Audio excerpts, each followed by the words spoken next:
En la unidad 3, Pedagogía Socialista, se nos pidió abordar un tema, un subtema, a través de un video. Yo elegí el tema Anton Semyonovich Makarenko. Makarenko fue un pedagogo ruso que nació en el año de 1888 en Ucrania y murió en el año de 1939 en Moscú. Su pedagogía nace de las circunstancias. Esto es debido a que trabajó en la rehabilitación y educación de jóvenes problemáticos y de niños. Esto lo hizo en las colonias de Poltova, en la colonia de Gorky, donde sus experiencias fueron plasmadas en su obra Poema Pedagógico. En el centro educativo Kuriansk, donde atendió a niños, y en la comunidad de Serginsky, donde también su experiencia quedó plasmada en su obra Banderas en las Torres.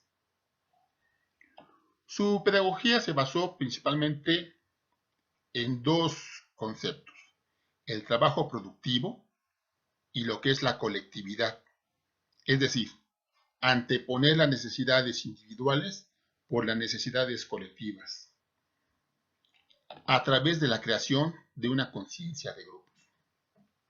Sus principios era que la educación es un proceso que se produce con esfuerzo y con disciplina. Su objetivo, el ejercicio de una socialización eficaz y productiva. El medio idóneo para lograr esto era a través del trabajo colectivo. Estos principios fueron aplicados en estas comunidades.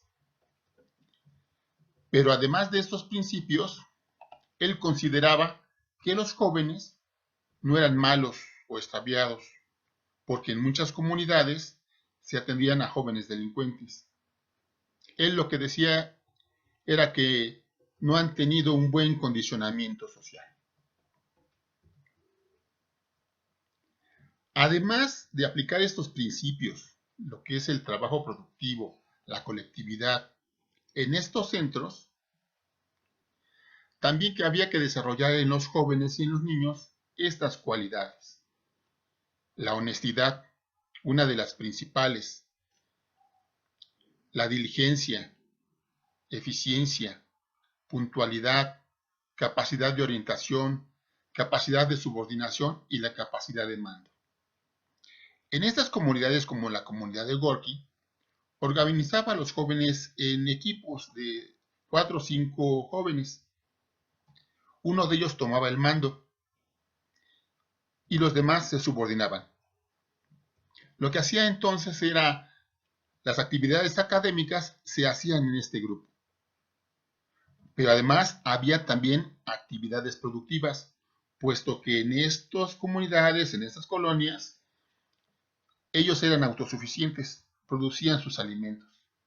Por lo tanto, el que lideraba el grupo los llevaba tanto a la producción como a cargo de la enseñanza. Y estos papeles iban cambiando. Una vez era un joven, otra vez era otro, para desarrollar esas capacidades de subordinación y de mando. Si alguno no realizaba las tareas, tanto en escuela como en el trabajo,